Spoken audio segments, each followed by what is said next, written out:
Hello my dear students, आपका स्वागत है कक्षा 7वीं के ई लर्निंग हिंदी के महाभारत के कक्षा में। जैसा कि आप लोग जानते हैं कि हम लोग महाभारत का पहला जो चैप्टर है महाभारत कथा उसे पढ़ चुके हैं। उसके बाद हमने कल जो है इसका एक और चैप्टर जिसका नाम था देवव्रत, उसको भी पढ़ चुके हैं। उससे हमको ये पता चला कि जो है राजा शांतनु ने गंगा से किन्हीं शर्तों पर शादी की थी और उन शर्तों को निभाते हुए ही गंगा जो है वहाँ से चली गई थी और एक दिन गंगा ने उनके पुत्र शांतनु को योग्य युवक बनाकर उनको सौंप दिया था और अब वो अपने पुत्र देवव्रत के साथ खुशी खुशी अपने राज्य लौट आए। बहुत दिनों बाद उनके जीवन में खुशी आई, क्योंकि स्त्री के रहते भी जब वो बच्चों को बहा देती थी तब भी वो दुखी होते थे और स्त्री के चले जाने के बाद भी वो दुखी थे, बहुत अकेले थे। लेकिन अभी अपने पुत्र को पाकर उनको जीने की फिर से नई तमन्ना वापस मिली है। तो चलिए पढ़ते हैं क्या हुआ है। होता यूँ है कि जो है राजा शांतनु जो है देवव्रत को लेकर खुशी खुशी नगर लौट आए और देवव्रत राजकुमार का कार्य संभालने लगे। देवव्रत को लेकर लौट आए। देवव्रत तो वैसे ही बहुत कुशल थे, वो तो बहुत मतलब तेजस्वी माता पिता के पुत्र थे। उसके बाद गुरु वशिष्ठ से जो है प्रशिक्षित थे, तो इस कारण से वो बहुत ही निपुणता से अपने राजकुमार के एक्टिविटीज़ को पूरा करने लगे। तो यही प्रोसेस चलता रहा। चलते चलते 4 वर्ष बीत गए। एक दिन राजा शांतनु यमुना के तट पर घूमने गए। वहाँ उन्हें एक सुंदर कन्या दिखाई दी जिसका नाम सत्यवती था। अब ऐसे चल रहा था, 4 साल बीत गए थे।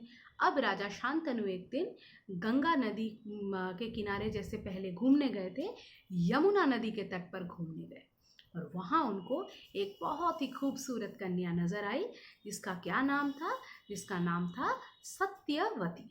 ठीक है, तो क्या होता है आगे जानते हैं कि उसने राजा शांतनु का मन मोह लिया।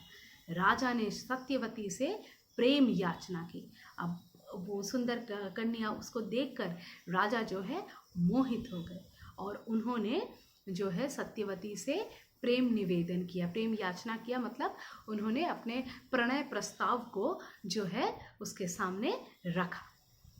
सत्यवती ने बताया कि उसके पिता मल्लाहों के सरदार हैं और राजा को विवाह के लिए उनकी अनुमति लेनी होगी। सत्यवती ने ना नहीं कहा, उसने राजा को ठुकराया नहीं, लेकिन उसने कहा कि देखिए मैं अपने जीवन का इतना बड़ा फैसला खुद नहीं ले सकती हूँ। मेरे पिता जो हैं मल्लाहों के सरदार हैं, ठीक है, जो मतलब केवट जिसको कहते हैं, जो मतलब वो मछली वगैरह लेके जाते हैं, पानी में काम करते हैं, उनके सरदार हैं। तो आप मेरे पिता से पहले इस विवाह की अनुमति मांगे। यदि वो हामी भरते हैं तो मुझे कोई ऐतराज़ नहीं होगा। ठीक है, तो राजा शांतनु सत्यवती के पिता केवट राज के पास गए और सत्यवती से विवाह करने की इच्छा बताई। तो वो केवट राज के पास गए, केवटों के राजा, मल्लाहों के राजा उनके पास गए और उन्होंने पुनः वही प्रस्ताव दोहराया। केवट राज ने विवाह के बदले एक वचन मांगा और मांगा कि राजा शांतनु के बाद हस्तिनापुर का उत्तराधिकारी सत्यवती का पुत्र ही होगा। अब उन्होंने भी एक शर्त के आधार पर ही शादी के लिए हाँ कहा। उन्होंने कहा कि मैं ज़रूर अपनी बेटी का हाथ तुम्हारे हाथ में रखूँगा, लेकिन तुमको एक वचन देना पड़ेगा कि तुम्हारा जो बड़ा बेटा है भीष्म या देवव्रत, वो गद्दी पर नहीं बैठेगा, राजगद्दी पर, राज सिंहासन पर नहीं बैठेगा। मेरी बेटी से जो पुत्र तुमको उत्पन्न होगा उसी को तुमको अपना युवराज बनाना पड़ेगा, यानी उसी को तुमको जो है राज सिंहासन पर बिठाना होगा। तो तुम्हारे बाद तुम्हारा जो राज्य है हस्तिनापुर, हस्तिनापुर का राजपाट जो है वो सत्यवती का पुत्र बैठेगा, ना कि तुम्हारा प्रथम पुत्र। क्योंकि रीति मुताबिक ये होता है कि जब भी कोई राजा की एक से अधिक पुत्र संतान होती है, तो मतलब होती थी, तो जो बड़ा पुत्र, ज्येष्ठ पुत्र होता था, वही राज सिंहासन पर बैठने के लायक होता था। आप लोग रामायण में भी इसको लेकर के काफ़ी घटनाएं सुन चुके हैं आपके पिछली कक्षा में, तो आप लोग जानते ही हैं, इस नियम से वाकिफ़ हैं। तो यहाँ भी वही नियम जो है, वही इनके बेटी का हाथ शांतनु के हाथ में रखने के लिए इनके आड़े आ रहा था। इनको लगा कि अगर वो जो देवव्रत है वो यदि सिंहासन पर बैठता है तो मेरी बेटी के पुत्र तो वंचित हो जाएंगे, इसलिए उसने ये वचन मांगा। अब भला देवव्रत उनका जो सबसे प्रिय पुत्र है, उससे वो कैसे उसका इतना बड़ा हक छीनते, तो ये राजा को मंजूर नहीं हुआ। ठीक है, तो केवटराज की शर्त राजा को बिल्कुल अच्छी नहीं लगी। वह निराश मन से घर लौट आए। सत्यवती के प्रति अपने प्रेम को वो भूल नहीं पाए, लेकिन अपने पुत्र के प्रति नाइंसाफ़ी करना भी उनको भाया नहीं। तो क्या हुआ कि वो दुखी तो थे कि उनको सत्यवती नहीं मिली, लेकिन अपने पुत्र के प्रेम में भी वो किसी प्रकार की खोट के बिना ही वो वहाँ से वापस आ गए। वो अपने पुत्र को ठग नहीं सकते थे। अब राजा शांतनु जो है चिंता से भरा जीवन बिताने लगे, बहुत चिंतित रहते थे। देवव्रत को जब यह बात पता लगी तो वह केवटराज से मिलने गए और उन्हें सत्यवती विवाह राजा से करवाने को कहा। तो अब राजा शांतनु पहले जैसे नहीं रहे, बहुत दुखी रहने लगे। तो राजा शांतनु को दुख में देखकर देवव्रत को बहुत चिंता हुई अपने पिता की।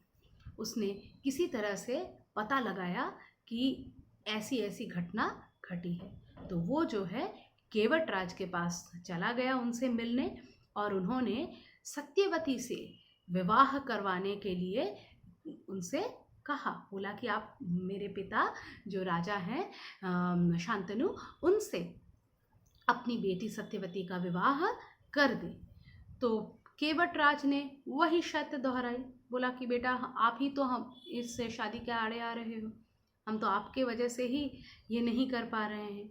उसने बोला कि देखो मैं तो अपनी बेटी के पुत्र को ही हस्तिनापुर का उत्तराधिकारी देखना चाहता हूँ, मैं और किसी को नहीं देख सकता हूँ।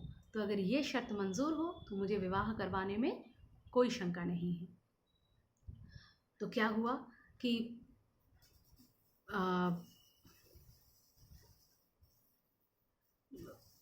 देवव्रत ने क्या किया कि उनको आश्वासन दिया कि मैं राज्य का लोभ त्याग दूंगा और जो सत्यवती का पुत्र होगा वही राजा बनेगा। उसने अपने पिता के खुशी के लिए इतना बड़ा सैक्रिफाइस किया। उसने कहा कि मुझे राजपाट का मोह नहीं है, मैं अपने मतलब पिता के खुशी के लिए जो है अपने इस हाँ जो है मतलब अधिकार को, जो नेचुरली अधिकार मुझे मिल रहा था, मैं अपने इस अधिकार को त्याग देता हूँ। मुझे राजपाट नहीं चाहिए और मैं अपने पिता की तरफ से आपको वचन देता हूँ कि मैं हस्तिनापुर के राजगद्दी पर नहीं बैठूंगा, सत्यवती का जो पुत्र होगा वही राजगद्दी पर बैठेगा। लेकिन इतने बड़े बात को कह देने के बावजूद भी केवटराज संतुष्ट नहीं हुए।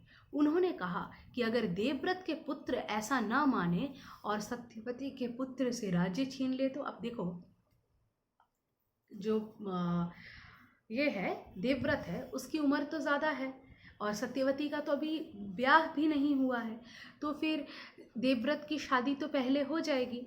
हो सकता है उसके पिता की शादी के 2-3 साल में ही उसकी शादी हुई, तो उसके जो पुत्र होंगे और जब सत्यवती के पुत्र होंगे, दोनों के उम्र में ज़्यादा फर्क नहीं होगा, दोनों ही तब राजा बनने की उम्र में ही होंगे।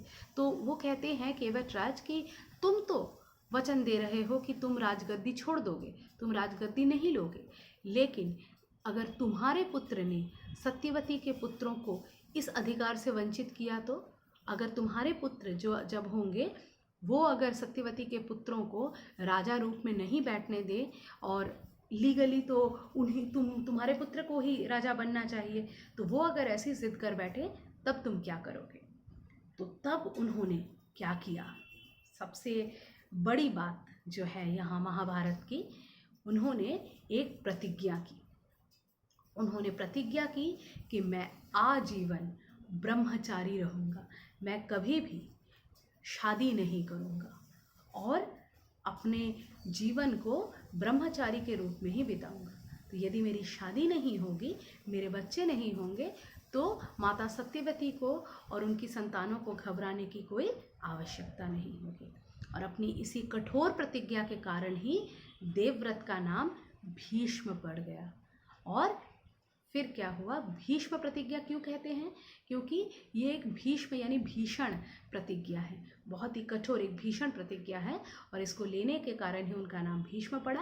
और फिर केवटराज ने खुशी खुशी जो है शांतनु से अपनी पुत्री सत्यवती का विवाह कर दिया। ठीक है, उम्मीद है आपको चैप्टर समझ में आया होगा। धन्यवाद।